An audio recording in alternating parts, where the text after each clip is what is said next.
positive it's working. Okay, we're ready.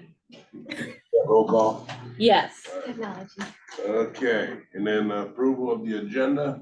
Is this the only agenda? We need to make any changes to it? Nope. Then All I right. make a motion to approve the agenda. All in favor? Aye. Aye. Public comment? Nothing. All right. New business.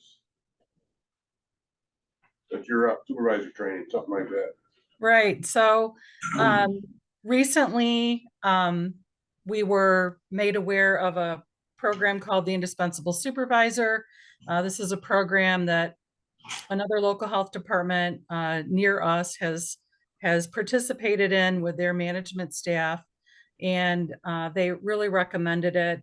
We've been looking at how to continue to work and develop our management staff here. We've had a lot of turnover, and we recognize that people work best when they have the opportunity for some training. So we looked into this program.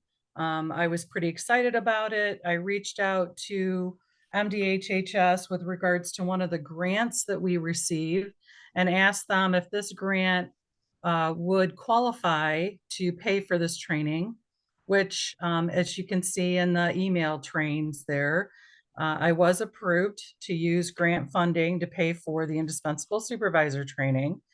It's an 8-month-long training. There's some work that you do on your own, and then there are facilitated group discussions that happen also. So of course, there's a cost to the training. It's a little less than about $2,000 per supervisor or management staff. And because we have a grant that will pick up and pay for the cost of it, I'm requesting that we can move forward and engage with People Matters and send our staff or our management staff through this training.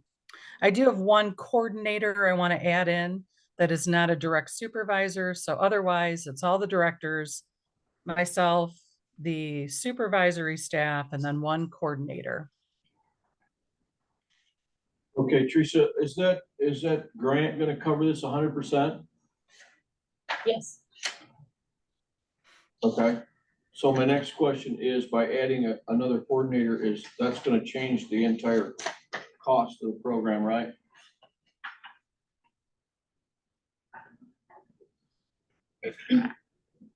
How many did you have in here? How many was this figured on? It's Becky? 6 and 5 and one health officer. Yeah, so it would be one additional person. So that would change the cost. Still covered by the grant completely, right? Still covered Yes. by the grant. Yeah. Okay. The grant will pay for 100% of what we spend, as well as not only the tuition, it will also pay for the staff time while the staff is working on the training. I went through this back in my working days. I don't know, it's probably not the same program, but it's a good program back in the day, so. I think training is great, so, I make a motion that we approve this and, get people trained. I would second that. All right, all in favor, aye. Aye. We're moving on to the next meeting, so then we got, vaccine pricing. Yeah, so I'll just kick this off. Recently, we had met about a couple of new vaccines that are coming out. One of those is an adult vaccine for RSV. And of course, the COVID vaccines are moving from federally funded to not federally funded. And annually, once a year, Callie goes through and looks at what it costs us to buy our private stock vaccine. And we have a calculation that we've used for years. And then we bring that to you once a year for adoption for the updated pricing.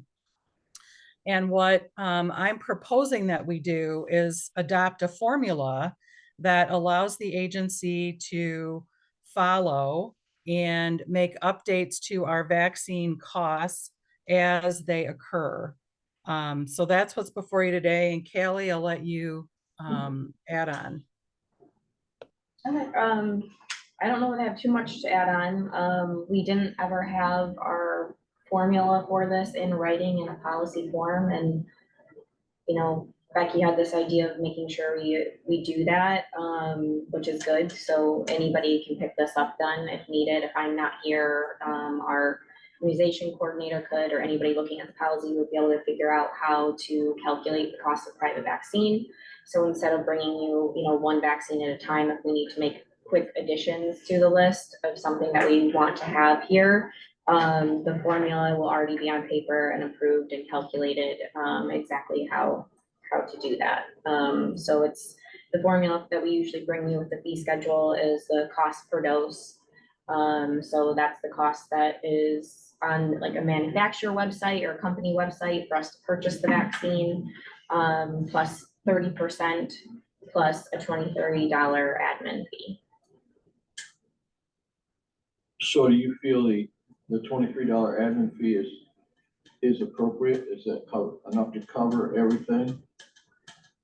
Yes, I do, and I believe in policy that we are not allowed to charge anything more than a $23 admin fee. Oh, okay. Yeah, so it doesn't really cover everything, but the grants supplement it as well. Okay, so the $23 is the maximum charge you can charge, and the rest is picked up by the grant. Yes, Or insurance? yeah. Okay. Well, it looks like, going forward with this, it looks like you have a rock solid basis for charging. I don't have any further questions. Approve the policy. So to the board. I would make a motion to approve the vaccine pricing method policy. All right, I'll support that. All in favor, say aye. Aye. Pretty simple. Jared missed this. I can't believe it. So, on that note, do you have anything else to add? And the contractors have not shown up Just public comment. yet. Public comment, but is COVID pretty rapid in the school system right now? There's a lot of COVID, but ask Callie what she knows. Yeah, I don't know about this reporting on our school systems. I have to check with our COVID coordinator for sure. She keeps track of it weekly on what schools are submitting. At the end of each week, they have to report how many flu-like illness, COVID, whatever that they had. But our COVID cases have definitely been increasing throughout the. I just heard over the weekend that a lot of the elementary school was out last week for COVID. Well, we've even seen it here in our own staff. We've had staff out with COVID, so. There's lots of nursing home outbreaks right now too. There's the season, Season for the reason. Yeah. All right, move to adjourn. I'll second that. All right, good luck on your remodel. Getting some new windows today, John. Let's hope it goes well. Yeah, there you go. You need windows. How's the weather up there today? It's cloudy, but other than that, it's the UP. It's beautiful. How could it be not beautiful, right? All right, I'm gonna stop the recording.